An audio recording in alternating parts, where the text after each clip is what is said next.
이번 시간에는 우리 관계형 데이터베이스의 구조와 관계형 데이터 모델에 대해서 같이 한번 살펴보도록 하겠습니다.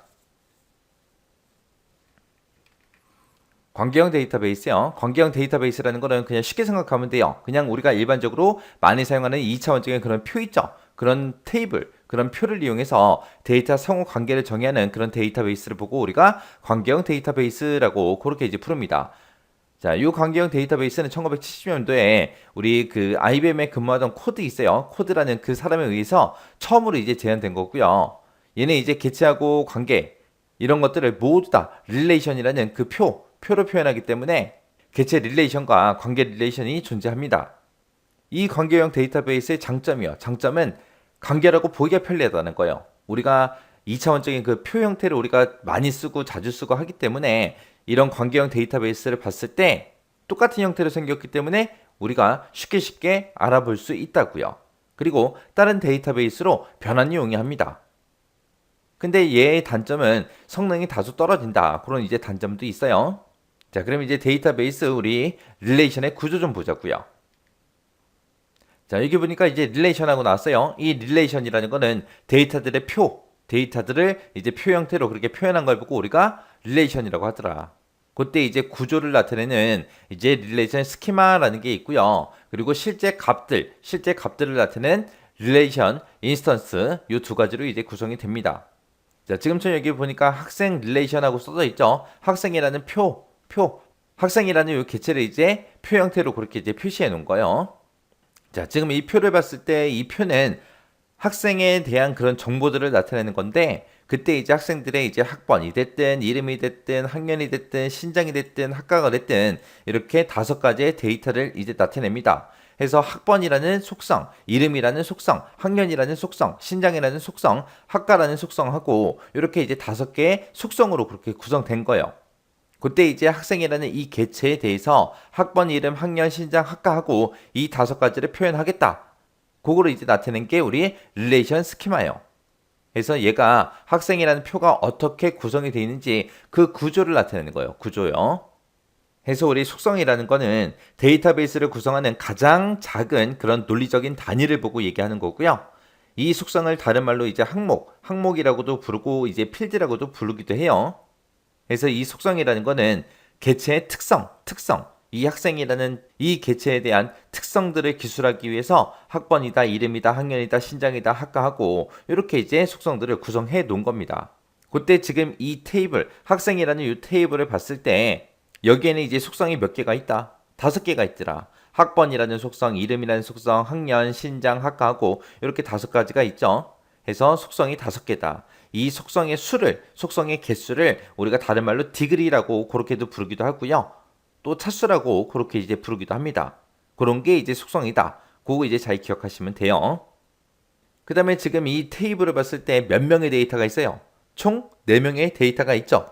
여기 보게 되면 이제 김예소라는 그 학생에 대한 그 데이터가 이렇게 쭉 들어있고요.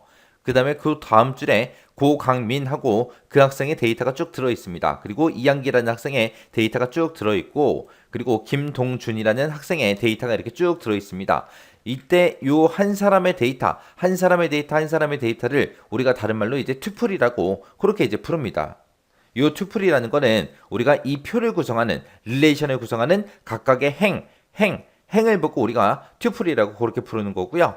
이 튜플은 학번이라는 그 속성의 데이터, 이름이라는 속성의 데이터, 학년이라는 속성의 데이터에서 이런 속성들을 여러 개 모아서 우리가 튜플이라고 그렇게 이제 부르는 거예요.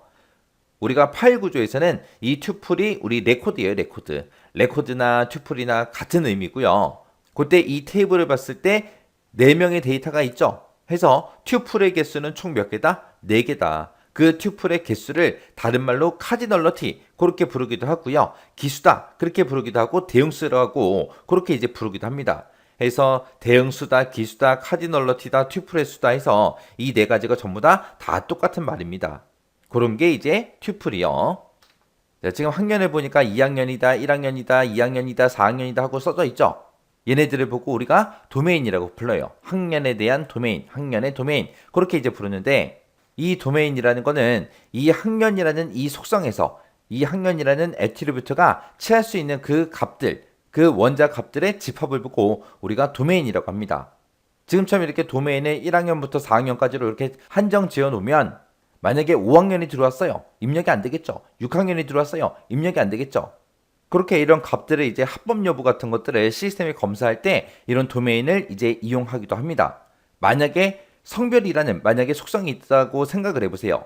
그러면 그 성별에는 우리가 무조건 뭐 아니면 뭐만 입력해야 돼요? 남 아니면 여. 둘 중에 이제 하나를 입력해야죠. 그 외의 값들은 입력될 수 있다 없다? 없다. 그게 이제 성별에 대한 도메인. 그렇게 이제 부르는 거예요. 그래서 이런 표 형태로 생긴 게 우리 관계형 데이터베이스다. 그렇게 이제 기억하시면 됩니다. 자, 그럼 이제 하나하나 자세히 좀 살펴보자고요. 자, 우리 튜플이라는 거요. 튜플이라는 거는 다른 말로 레코드라 그랬죠. 파일 구조에서 우리 레코드와 같은 의미고요.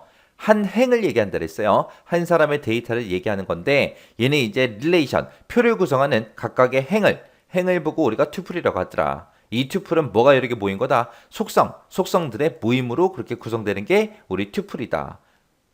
아까 우리 표를 봤을 때는 튜플 4명의 학생이 있었죠. 그래서 튜플의 수가 4였어요. 이 튜플의 수를 다른 말로 카디널러티 이렇게 부르거나 아니면 기수라고 부르거나 대응수라고 부르거나 그렇게 부릅니다. 그래서 카디널러티, 기수다, 대응수다 이런 것들은 뭘 나타낸다? 튜플의 개수를 의미하는 그런 용어더라. 그래서 다 똑같은 말이다. 그렇게 이제 기억하시면 되고요. 그 다음에 어트리뷰트, 우리 속성이라는 거예요. 이 속성이라는 거는 데이터베이스를 구성하는 가장 작은 논리적인 그런 단위를 보고 우리가 속성이라고 합니다. 이 속성이라는 거는 우리 파일 구조상 데이터의 항목이라고 부르기도 하고요. 필드라고 그렇게 부르기도 합니다. 그래서 이 속성이라는 거는 개체의 특성을 기술한 걸 보고 우리가 속성이라고 하는 거죠. 그래서 아까 좀 전에 봤던 그 테이블에 그 표에 우리 속성의 수는 몇 개다? 5개다. 그 속성의 수를 다른 말로 디그리라고 그렇게 부르거나 차수라고 그렇게 부릅니다.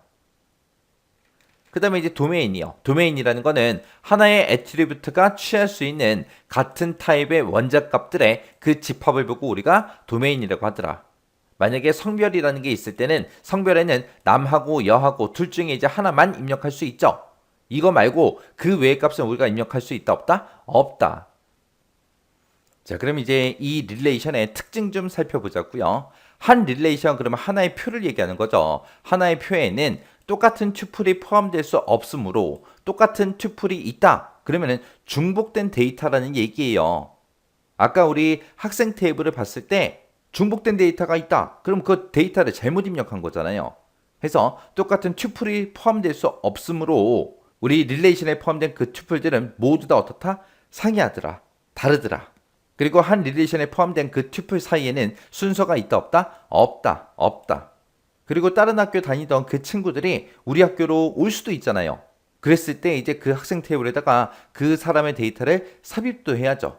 그리고 만약에 한 학생이 자퇴를 했어요. 학교를 그만뒀어요. 그만두면은 그 사람의 데이터는 삭제가 돼야죠. 그래서 우리 튜플들을 삽입도 하고 삭제도 하는데 이런 작업으로 인해서 그 릴레이션은 시간에 따라서 데이터들이 변하더라. 튜플들이 변하더라. 그리고 릴레이션 스키마를 구성하는 그 속성들이 있었죠. 그 속성들 간에는 순서가 중요하다, 중요하지 않다, 중요하지 않더라. 어떤 순서로 돼 있든 간에 상관이 없더라. 순서는 중요한 게 아니에요.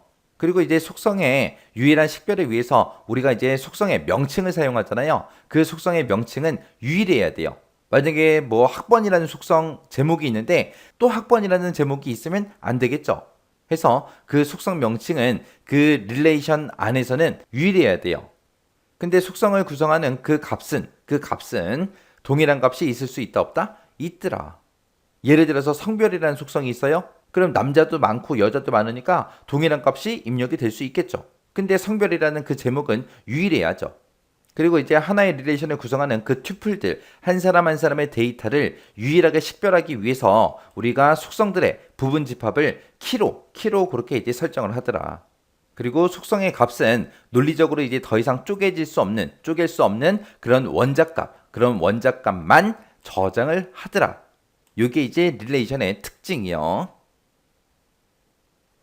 그 다음에 이제 관계형 데이터 모델이요. 관계형 데이터 모델이라는 거는 우리 2차원적인 그런 표를 이용해서 데이터 상호 관계를 정의하는 그런 데이터베이스 구조를 보고 우리가 관계형 데이터 모델이라고 그렇게 부릅니다. 현재 이 관계형 데이터 모델이 가장 많이 사용되는 그런 데이터 모델이고요. 얘는 이제 파일 구조처럼 구성한 그런 테이블들을 하나의 데이터베이스로 묶어서 테이블 내에 있는 그 속성들 간의 관계를 우리가 설정을 하거나 아니면 테이블 간의 관계를 설정해서 우리가 이용을 합니다. 그때 이제 우리가 기본키라는 거랑 이를 참조하고 있는 외래키 같은 거, 이런 것들로 이제 데이터 간의 관계를 우리가 표현을 해요. 우리가 데이터 모델을 보게 되면 관계형 데이터 모델만 있는 게 아니라 계층 모델이라는 것도 있고 막 모델도 있고 있는데, 얘네들은 엄청나게 복잡한 구조를 가지고 있습니다. 이런 복잡한 구조를 사람들이 빨리빨리 알아볼 수 있게 쉽고 단순하게 그렇게 표현한 그런 형태가 우리 관계형 데이터 모델이에요. 그래서 관계형 데이터 모델의 가장 대표적인 언어가 우리 SQL이요. SQL.